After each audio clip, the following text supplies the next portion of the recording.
En esta clase vamos a ver los distintos tipos de errores que puede tener un programa. Vamos a ver también cómo hacemos para probar que nuestro programa esté andando bien. Eso es lo que se denomina en computación el testing de un programa. Y vamos a ver también cómo hacemos para encontrar los errores del programa en el caso de que nuestro programa esté andando mal. Eso es lo que se denomina depuración de programas. Veamos primero cómo es que no se programa, dado que esto es realmente importante de entender. No se programa de esta forma. Paso 1, escribo el programa en la computadora. Paso 2, continúo haciendo el programa hasta que el compilador me dice que no tengo más errores. Y paso 3, listo, terminé con el trabajo. Bueno, de esta forma no se programa, es algo completamente erróneo creer que uno terminó la tarea de programar simplemente porque el compilador o el intérprete me dice que no tengo más errores y puedo ejecutar el programa. Entonces, veamos cómo es que si se programa.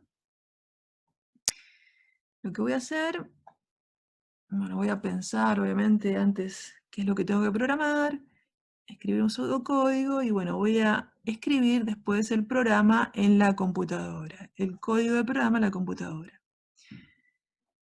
Luego voy a continuar haciendo el programa hasta que el compilador me dice que no tengo más errores. Y en un paso 3 voy a testear de que el programa hace realmente lo que yo quiero que haga. Es importante que recordemos que las computadoras son simplemente máquinas que van a ejecutar exactamente las instrucciones del programa. Y ellas no tienen forma de leer el pensamiento del programador ni de saber qué es lo que nosotros queremos que ellas hagan. Ellas simplemente leen el programa y van a ejecutar las instrucciones que hay en ese programa.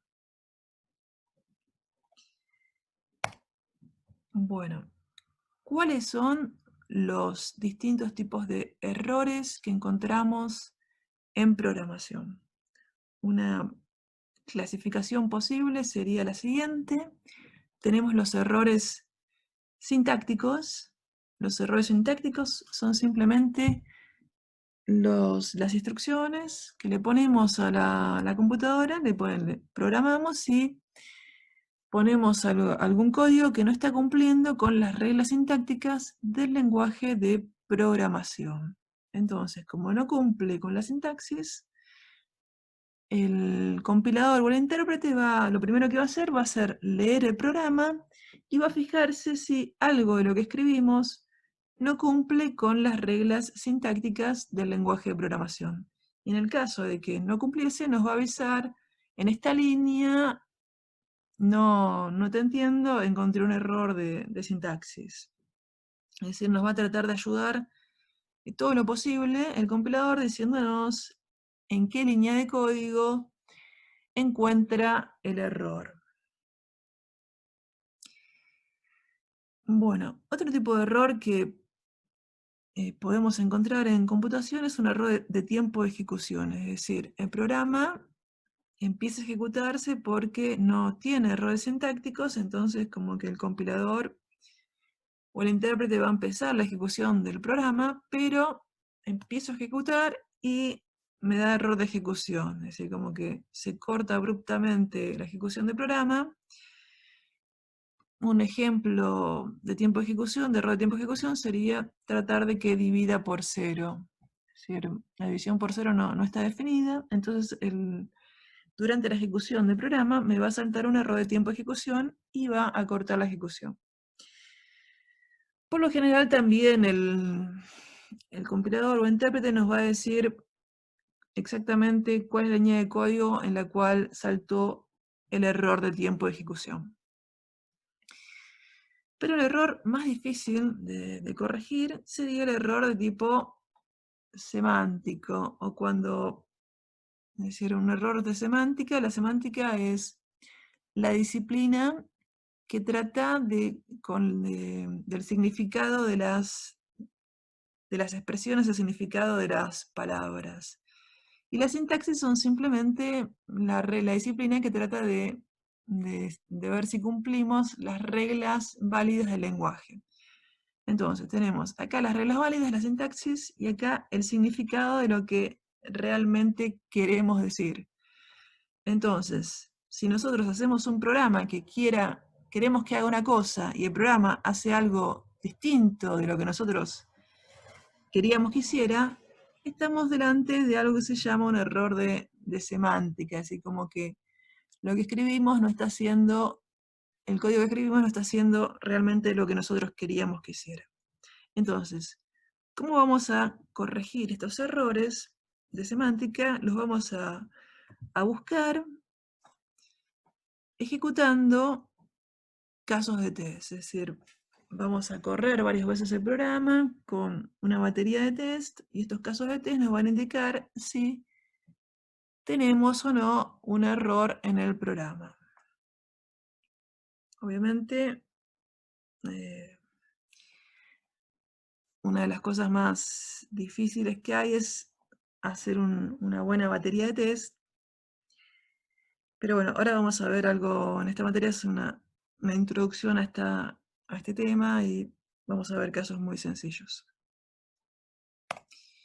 Entonces, veamos algo de testing básico.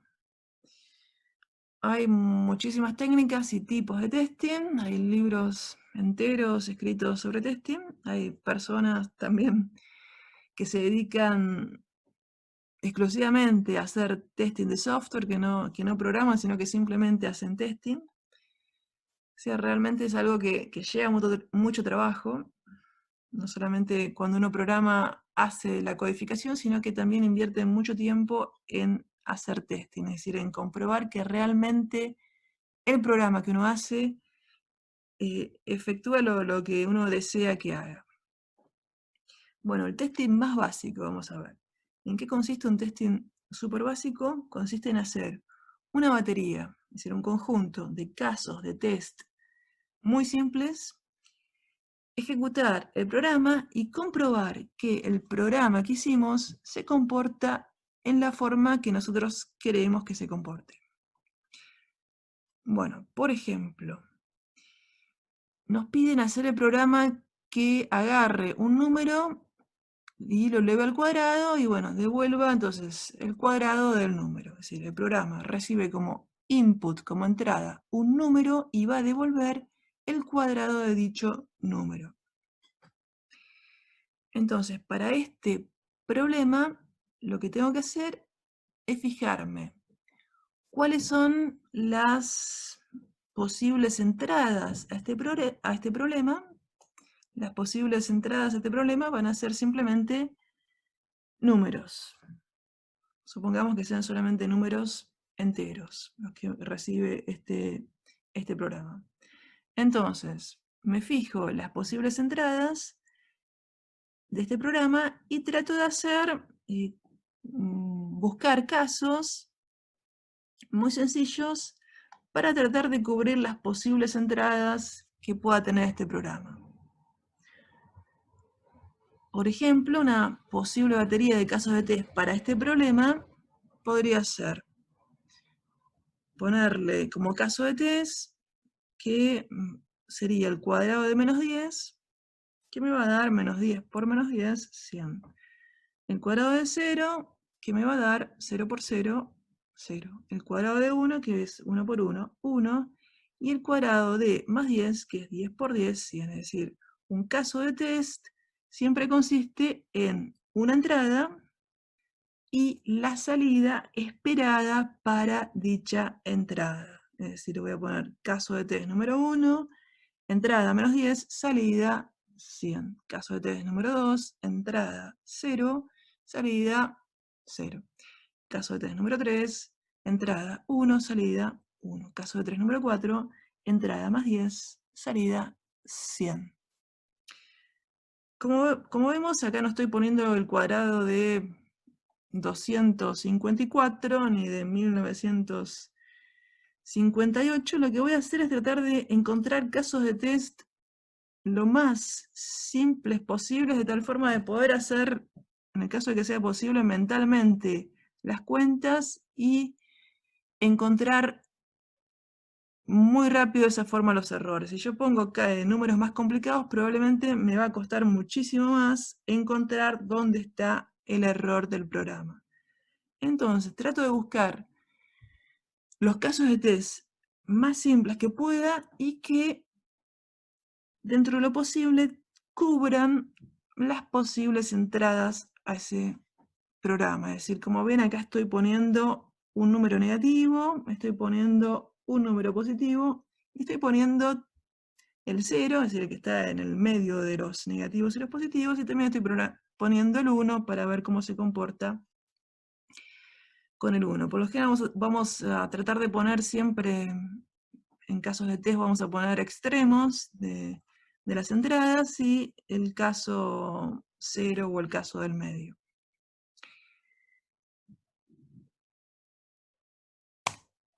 Bueno, entonces, supongamos que corremos los tests y el programa no me devuelve el resultado esperado para algún test. Entonces, lo que tenemos que hacer es buscar el error del programa y corregirlo para que cuando le corra el test, el programa haga lo que me dé la salida esperada para dicha entrada del test. A un error, es decir, vamos a buscar los errores del programa. Entonces, a un error en el programa, en computación lo llamamos bug. ¿Qué significa esta palabra bug? Significa bicho en inglés. Y al proceso de buscar los errores en el programa y corregirlos, lo llamamos debugging, que significa en inglés eliminar los bichos del programa. Bueno, y esto es el debugging. Entonces, ¿por qué le pusieron esta palabra tan particular a los errores en computación, que lo llamamos bichos o bugs, y lo llamamos debugging? Por el siguiente motivo. Esto viene de una razón histórica. Llamar bugs a los errores en computación. Hay una científica de la computación, una de las personas más brillantes en computación, fue Grace Hopper, que era una almirante de Estados Unidos, que, bueno, entre muchísimas cosas que hizo, inventó uno de los primeros lenguajes de programación, que es el COBOL, como acá está escrito que tiene el manual del lenguaje de programación COBOL, inventó el primer compilador de la historia, y también es muy famosa por esta historia del bug, del primer error de la historia de la computación, de llamar bug al primer error de la historia de la computación. ¿Y cómo surgió esto? Es decir, estaba Grace Hopper, que estaba trabajando cuando terminó la Segunda Guerra Mundial. Habíamos en Estados Unidos, durante la Segunda Guerra Mundial, desarrolló en un proyecto secreto la primera computadora programable, la Mark I. Y Grace Hopper estaba trabajando, ella trabajaba en el ejército, bueno, no la mandaron a la frente de batalla, afortunadamente, sino, bueno, como era una matemática brillante y era muy buena con las computadoras, sus jefes decidieron mejor mandarla con la computadora gigante, la Mark I, que estaban desarrollando. Entonces, bueno, Grace Hopper trabajaba en la Mark I, después trabajó en la Mark II, es decir, la segunda Mark, y eran computadoras muy grandes. Acá estamos viendo algunas fotos de la Mark. Y estaba trabajando y de repente había un programa que no funcionaba y los ingenieros con los que ella trabajaba, bueno, buscaban el error del programa y lo buscaban, lo buscaban el error y por más que lo buscaban no encontraban cuál era el error del programa. Y bueno, entonces ellos se fijaban todo y decían, no, el programa está perfecto, no puede ser que este programa no esté andando. Hasta que finalmente encuentran que había en la computadora gigante, en la Mark, había una polilla, que es esta, como una especie de polilla gigante que se había puesto en uno de los circuitos de la computadora, y bueno, de ahí surgía el error del programa. Entonces, bueno, retiraron al bicho y el programa funcionó. Y bueno, entonces el bicho lo guardaron, está en un museo y es el primer bug, el primer error en la historia de la computación. Se llama por esta polilla gigante, este bug, este bicho que encontraron en la Mark, en la primera computadora programable. Y bueno, se hizo muy famoso porque Grace Hopper a todo el mundo era una persona muy conocida que iba por todos lados y bueno, siempre cuando se refería a un error de computación, bueno, contaba la historia de la polilla y bueno, de ahí terminó llamándose a un error de computación, terminó popularizándose como bug.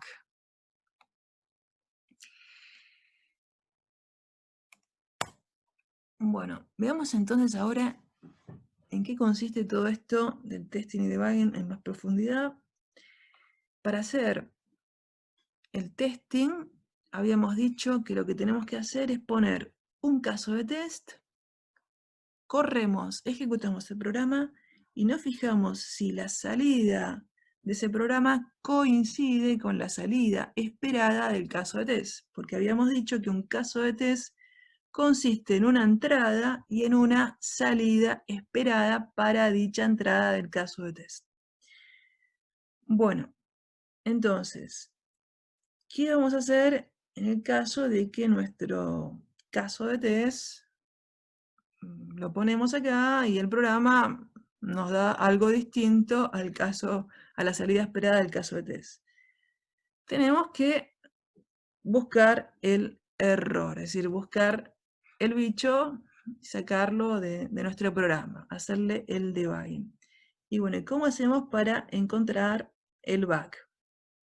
Bueno, vamos a hacer el debugging, es decir, es como que vamos a tratar de fijarnos qué tiene la máquina, el programa adentro, es decir, como que si te ponemos un caso de test, una entrada de caso de test y no nos da la salida esperada, es como si nuestro programa estuviese como enfermo, ¿no? Y vamos a tratar de curarlo.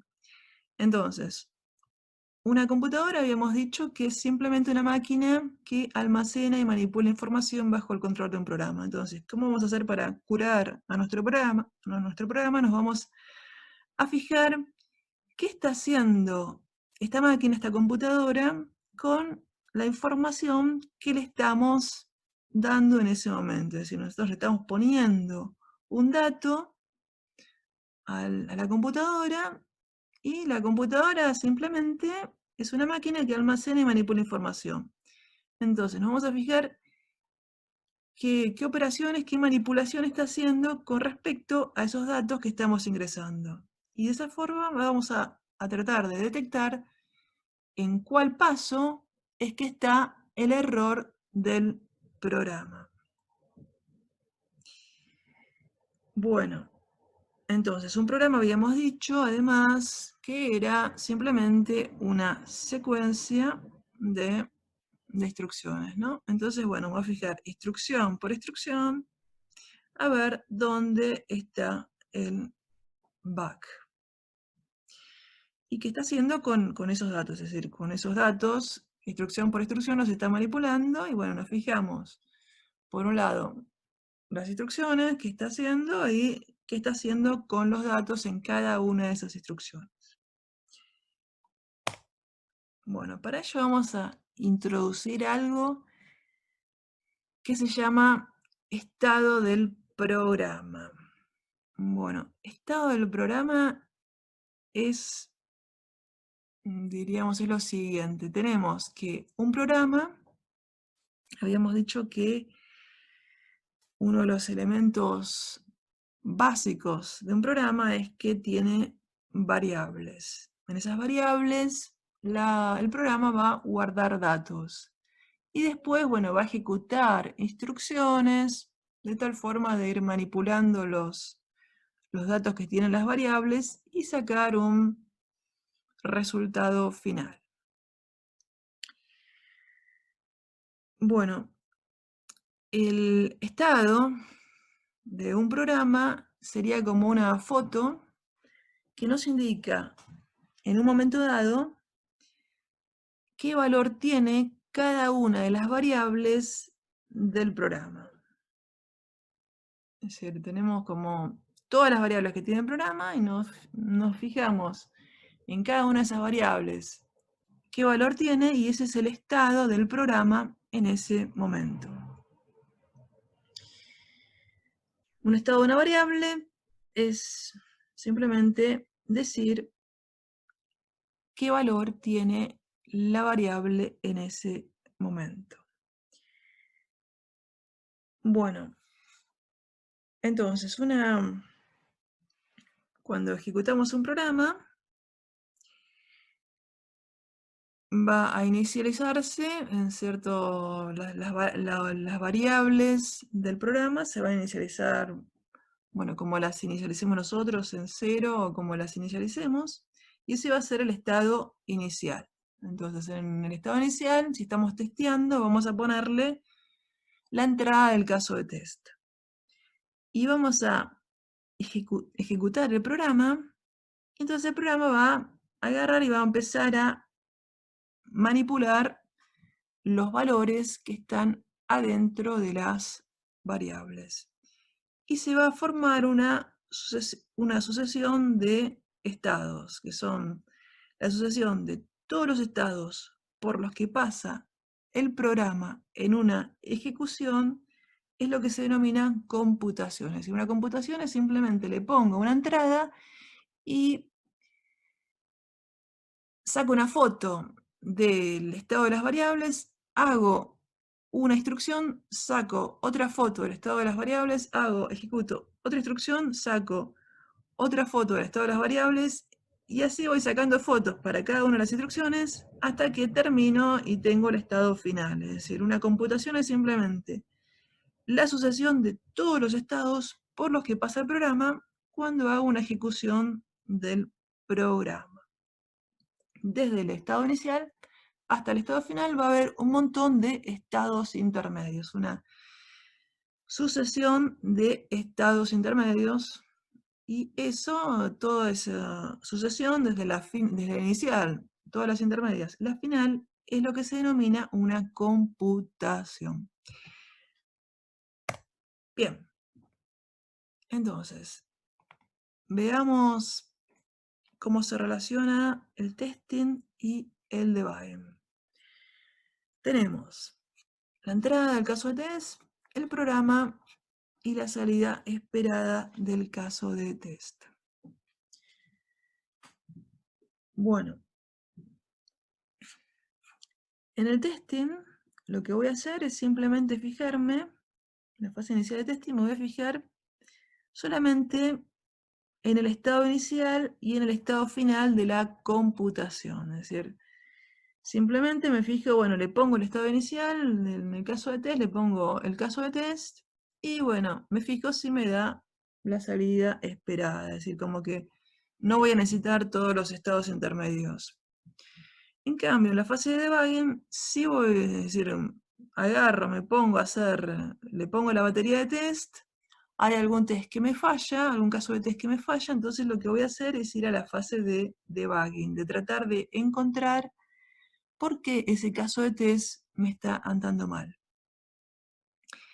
En la fase de debugging, bueno, sí, ahí sí voy a tener que observar toda la computación, porque voy a tener que observar el estado inicial del caso de test y voy a fijarme todos los estados intermedios y ejecutar instrucción por instrucción para buscar en cuál estado, en cuál instrucción es donde está el problema del programa.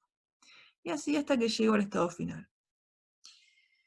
Bueno, por eso es muy importante diseñar casos de test que sean muy sencillos, es decir, lo más sencillos posibles, porque yo lo que voy a hacer es algo muy trabajoso, que es fijarme los estados del programa, toda la secuencia de estados, toda la computación, desde que empieza hasta que llega al estado final. Entonces, mientras más sencillo sea el caso de test, más fácil me va a resultar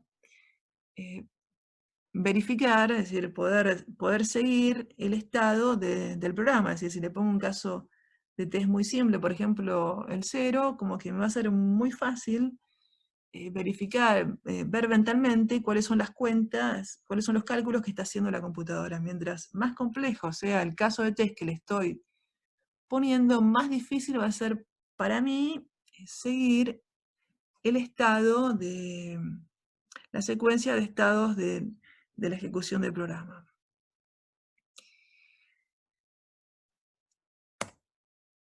Bueno, ¿cuál es una forma que podemos hacer para hacer todo esto de el debugging, de encontrar el error del programa? Es decir, habíamos dicho que tenemos que fijarnos toda la computación, toda la secuencia de estados en la ejecución del programa para algún caso de test. Y bueno, ¿cómo podemos fijarnos el estado de las variables en la ejecución del programa? Bueno, lo que vamos a hacer, una de las formas posibles de hacerlo, es insertar instrucciones de impresión en sitios críticos del programa. Es decir, como que hay algunas variables, es decir, un programa puede tener muchas variables, pero hay algunas variables que van a ser importantes, que me den bien, es decir, probablemente hay alguna algún error específico que me está dando mal, entonces voy a tratar de ponerle instrucciones de impresión para que me muestre por pantalla el estado de las variables y tratar de esa forma, tratar de seguir el estado de toda la ejecución del programa. Bueno, veamos cómo hacerlo esto en Python. Bueno, acá estamos viendo en Python, pero esto se aplica para absolutamente cualquier lenguaje de programación. La forma más elemental de hacer esto del debugging es usar la instrucción imprimir, print o como sea esta instrucción en el lenguaje de programación, de mostrar por pantalla el valor de la variable, de las variables. Entonces, supongamos que hice este programa, imprimir cuadrados, que me va a calcular los números de los cuadrados en un rango de números. Entonces, el ingreso por pantalla, le ingreso por el rango inicial del intervalo, después le pongo en el N2, le voy a poner el fin del intervalo, y voy a querer ejecutar, voy a querer imprimir por pantalla todos los cuadrados en este rango de números. Entonces, como vemos, acá lo que estamos haciendo para hacer el debugging de este programa, para seguir la computación o para seguir los estados del programa, lo que voy a estar haciendo acá es imprimir el estado de las variables. Acá, N1 va a ser una variable, es decir, el usuario vamos a pedirle que ingrese un número entero por pantalla, y va a ingresar un número. Entonces, para ver el estado de esta variable, es decir, el valor que tiene asociada esta variable, voy a hacer simplemente un print. El valor de n1, el valor de esta variable es, y vamos a poner n1 que va a ser el valor que realmente tiene asociada la variable n1.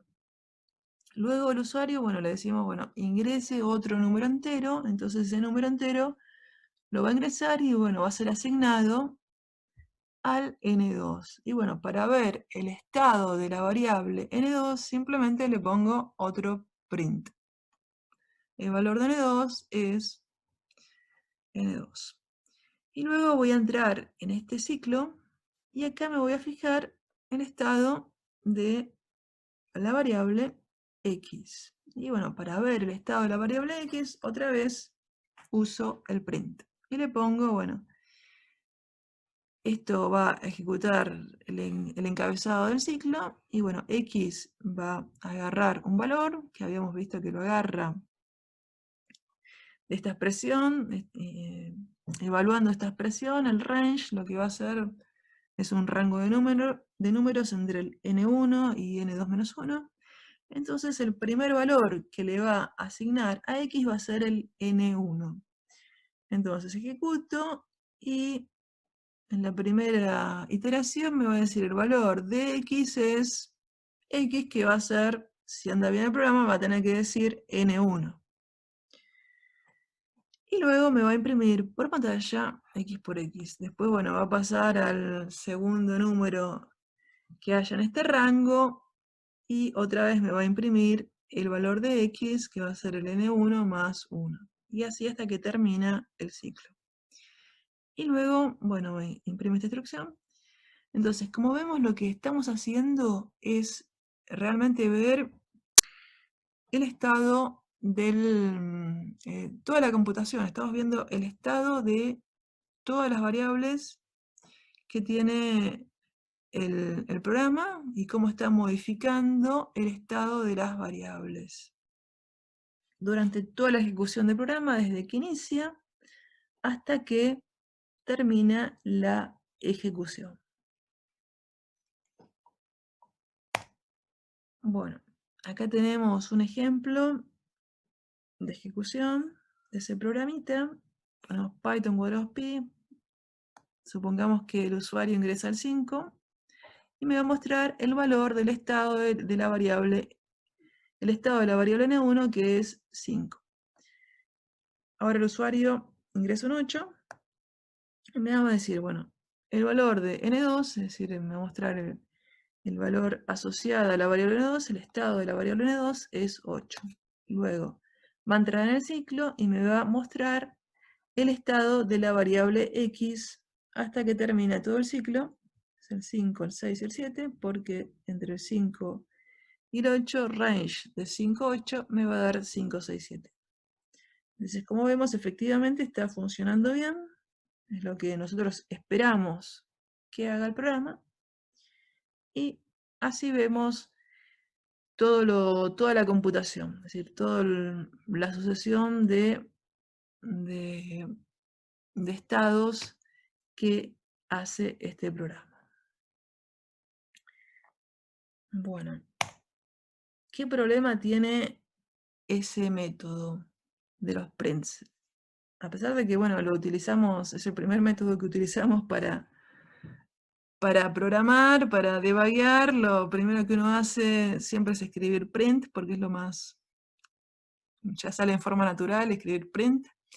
Pero bueno, escribir print a cada rato puede ser algo muy trabajoso porque, bueno, un programa puede tener un montón de variables y escribir print a cada rato para cada una de las variables puede ser algo realmente muy trabajoso. Y además después cuando uno termina, cuando uno quiere, cuando el programa, uno encuentra el error y el programa ya funciona, bueno, tiene que agarrar y borrar todos los prints que puso en todo el código del programa. Como que, por un lado, tenemos el trabajo de imprimir, de escribir todos los prints en el código para cada una de las variables, y por otro lado tenemos el trabajo de después, una vez que anda, borrar todos los prints que habíamos escrito en el programa.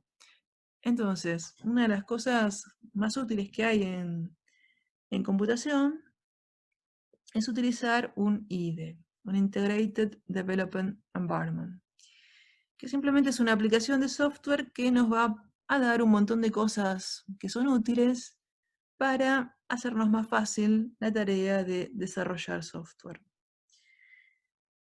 Bueno, tienen por lo general un IDE, un editor de código que va a permitir ponernos en ciertos colores, las palabras reservadas o las estructuras de datos que estamos utilizando para el programa específico.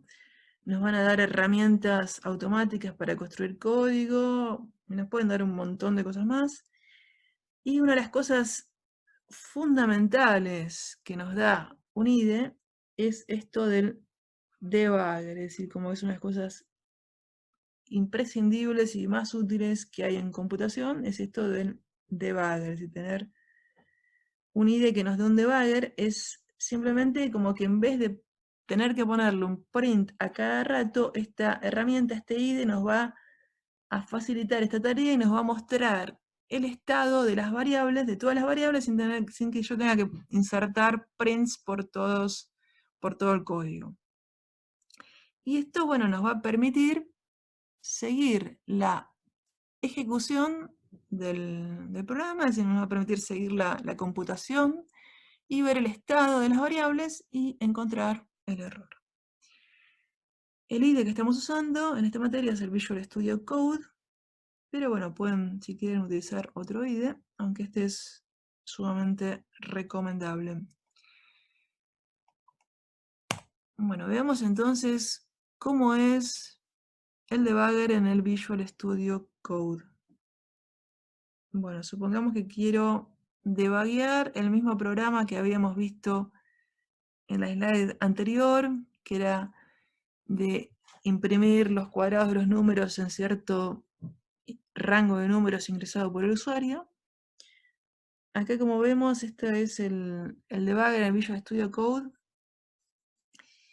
donde no tengo que poner prints por todo el código, y voy a poder ver el estado de las variables automáticamente si yo ejecuto el programa en modo debugging. Es decir, como vemos acá, el Visual Studio Code nos está mostrando para cada una de las variables, el N1, el N2, y después cuando estoy en el ciclo, me va a mostrar en qué estado se encuentra cada una de las variables, sin que yo tenga que ponerle print. Bueno, ¿cómo hacemos para abrir el debugger en el Visual Studio Code? Lo vamos a abrir de esta forma. Vamos a ponerle run, start debugging. Me va a ejecutar el debugger del Visual Studio Code. Y para ejecutar el debugger, lo que tenemos que hacer antes de abrirlo es ponerle lo que se llama un breakpoint, es decir, ponerle señalarle una instrucción en la cual queremos que pare la ejecución del programa. Es decir, como que el debugger va a arrancar a ejecutar el programa hasta que va a ejecutar la línea de programa hasta que encuentra una señal que le va a decir, bueno, acá detenete, quiero que te detengas y empieces a ejecutar instrucción por instrucción. ¿Y por qué hacemos esto? Porque un programa puede ser muy grande, pero puede ser que tenga un pedacito de código que es el que no me funciona. Entonces, como que yo le voy a poder señalar exactamente a la computadora en qué lugar quiero que ella se detenga y empiece a hacer el debugger, poder ver el estado de las variables paso por paso. Entonces, haciendo clic acá al costadito, en alguna de las instrucciones, voy a poder poner un circulito rojo que va a ser lo que se llama breakpoint, es decir, cuándo es que quiero que el Visual Studio Code se detenga y que entre en modo debugger. Supongamos que se lo ponga en la primera instrucción para que se detenga ya desde el inicio y pueda ver desde el inicio, instrucción por instrucción, cuál es el estado de las variables. Entonces se lo pongo acá, ejecuto el debugger y bueno, va a inicializar el debugger acá y después, para ir avanzando línea por línea, instrucción por instrucción, lo que voy a hacer, voy a usar estas flechitas que están acá arriba, y con esta flechita de acá voy a poder avanzar instrucción por instrucción y ver el estado de las variables. Una vez que termino, si quiero, puedo agarrar, bueno, acá tienen muchas flechitas, pueden agarrar y con este pueden volver a reinicializar el debugger, pero lo más importante es esta flechita de acá que me va a permitir ejecutar instrucción por instrucción y seguir el estado de las variables en esta ventanita de acá.